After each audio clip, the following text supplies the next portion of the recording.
Hello mga Sissy Loves! For today's video, magdedake tayo ng muffin chocolate overload. Ayun na nga, let's start! Ito na nga, unahin na natin ang all-purpose flour, baking soda, baking powder, and salt. Sinabay na rin natin ang cocoa powder. Sift muna natin. Sumayaw. Then, mix natin. Then, next natin ang wet ingredient. Siya nga pala guys, ang ginamit ko dito is margarine. Wala kasi akong butter. Mix again until well combined ang ingredients niya. Diba?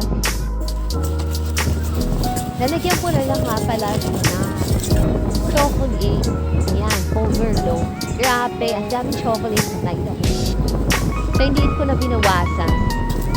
Kaya, grabe, sobrang sarap na yan. Then, lalagyan pa natin ng chocolate chips. Pantoppings natin. Okay, naka-preheated na yung ating oven. So, gumamit ako ng ice cream scoop para sa paglagay sa ating cupcake liner. So, ayun, after nito, i-oven ko na siya. Ayan, nilagyan ko na rin siya ng chocolate chips and mix on top.